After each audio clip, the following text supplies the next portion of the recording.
Cashew is one important commodity in the lives of our farmers, in the sense that the crop provides a lot of revenue and income for the farmers. It is very important because cashew bears at a time that almost all the other food crops are out of season.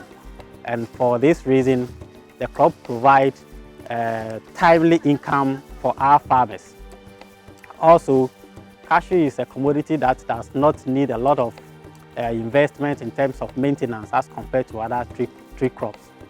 For this reason, the commodity helps the farmers get resources to take care of their family. One of the main factors contributing to low yields of cashew trees from the old plantations in Ghana has been the use of seedlings or seeds of poor genetic makeup in the establishment of farms.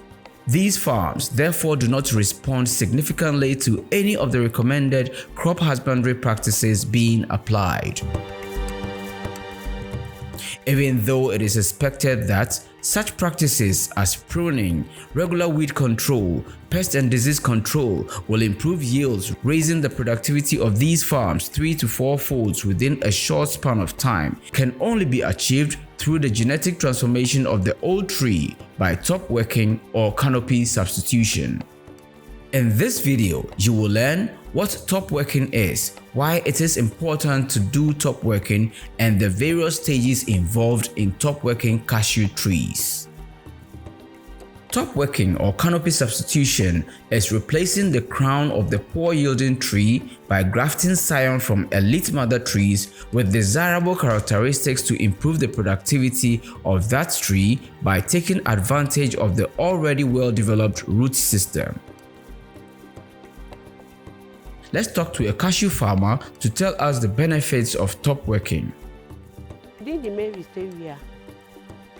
do cashew wo wanchi na kane me atia no emma yie na yare ewom nti mitu anam ko ka kire agrikefo so nya daje ba abetwa me de no so na omo de ehun ka foforo edi si me de no so maame e say dem hu say atia no esu yie pa kane na yare ewom no say yare no enim atia no kra na me sisa we a ebe kona bia san ba mesisa 2 times say that me di atia no fa so apa nti obia bobodini no ntu anamo ko agrikefo honom o me kire no say ne obeye anya ho fa so bebre me din de yawadu me ya cashew kuani ewo wanchi na me cashew fuo no me hu se nnuane bi ansu ye me sa nti me ma agrikefo no eba behwe agrikefo no behwe no omu hu se cashew no ebi wom na enso saa na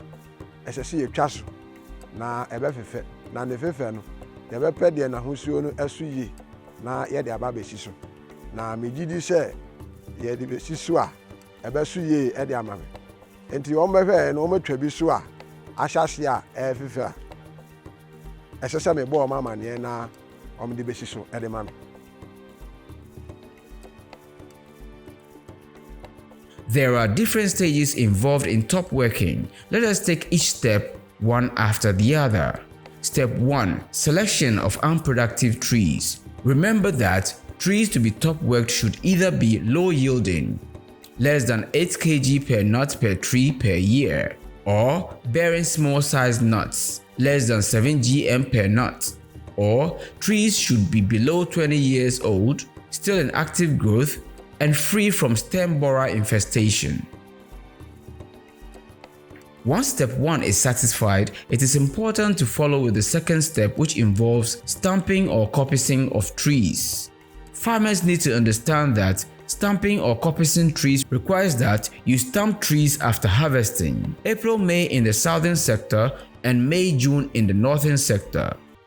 Stamp trees at 50 centimeters above ground level and at an angle of between 20 and 30 degrees to allow free flow of water. Paint cut surface and trunk with a mixture of coal tar and kerosene or with lime, calcium bicarbonate to prevent the cut surface from drying up and also from insect attack.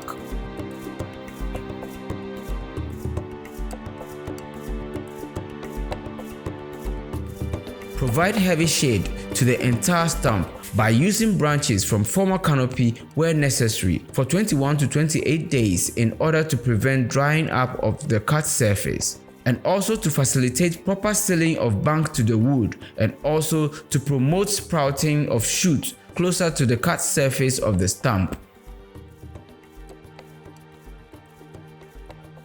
Inspect regularly to ensure that shade is maintained during the 21 to 28 days to enhance sprouting of shoots. Remove the shade within the 21 to 28 days when signs of sprouting should have been evident. Graft within 45 to 60 days after stamping when the shots are expected to be ready. Step 3 is the selection of scions. Scions for grafting should be from mother trees with desirable characteristics. These are the characteristics of a good scion: pencil size in thickness, erect and 12 to 15 centimeters long, greenish brown in color, matured with swelling but not broken terminal bud, clean and free from disease and pests. Scions with short internodes should be avoided. Let us now look at step 4, which involves preparation of scion. Precondition scion by removing all leaves 4 to 7 days before harvesting. Harvest scions on the day of grafting. However, if for any reason the scions cannot be used that very day, keep them fresh in moist cotton wool, jute sacks, or newsprints and store in a cool place for not more than 3 days.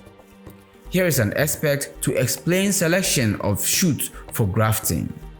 Top working is a tree that has been stopped to the height of 50 centimeters. When that is done, the stump is allowed to develop shoots. When the shoots are fully developed, then we go in to graft. With the grafting, you need a scion with a pencil size, which is of equal size to the shoots on the stump. After you have gotten the scion, then you select the shoots on the stump to be grafted. The position should be around 15 to 20 centimeters on the surface. You select shoots that are closer to the top of the stump, so that after grafting, if they are all successful, healing of the wound created in stumping the stump will be healed. After you've gotten all this, you've selected your rootstock, then you prepare the rootstock. With the rootstock, you cut off the succulent part. Then you leave about maybe 2 to 3 leaves at the base, in the sense that they will supply or feed the scion with the food. In preparing that, you cut it off, you split it into 2. You make a cleft inside the rootstock, after which you prepare your scion. The scion you prepare by making a wedge. You strip out the opposite size. After cutting them off, you expose the cambium. Then you insert it into the rootstock. After inserting, you get your grafting tape. Then you tie the cut surface. When it has been inserted, you tie everything.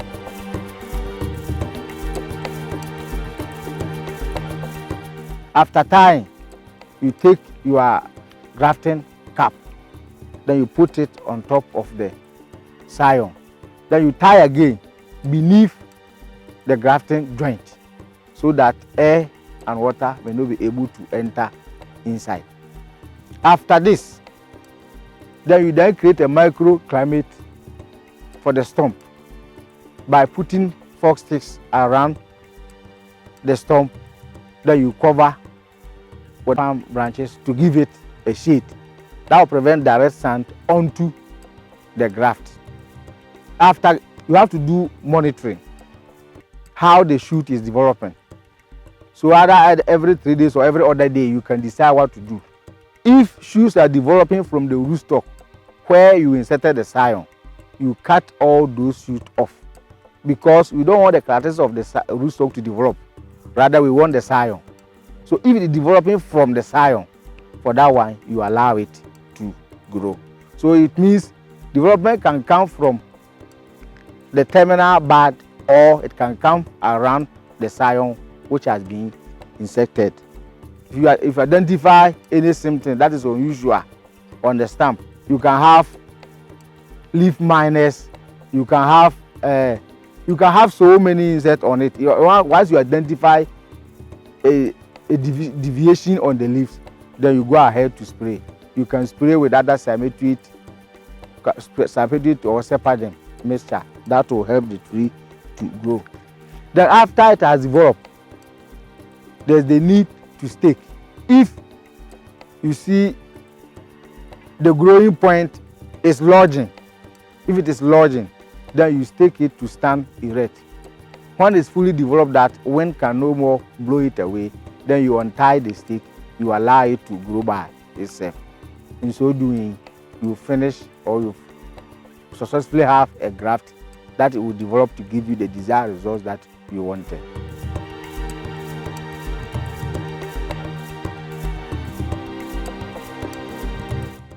Shoot to be selected should be spaced 15 to 20 centimeters apart around the edge of the cut surface.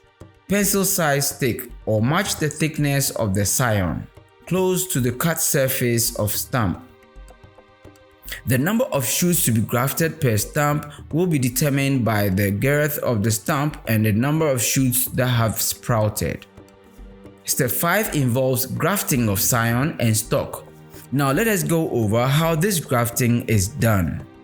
Cut the shoot or sprout below the top 2 leaves and split the shoot in the center 3 to 4 centimeters deep with a sharp knife.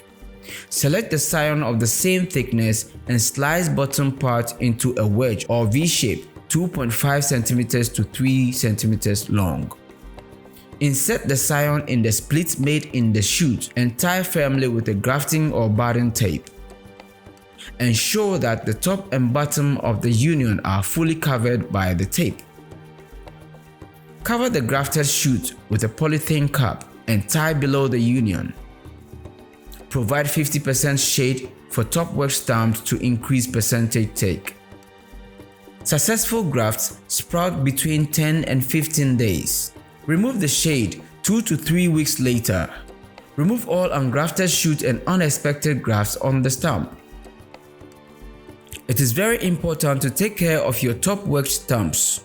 Inspect grafted shoots in order to remove new shoots developing below the union. Drain off water collected in the polythene cap. Check for signs of sprouting, which normally occurs within 10 and 12 days after grafting.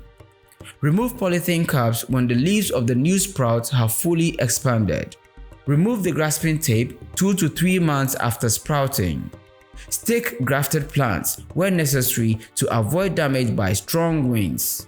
Apply recommended insecticides to manage termite attack in termite epidemic areas. Canopy substituted trees start bearing fruit after 2 years because of the well-structured system.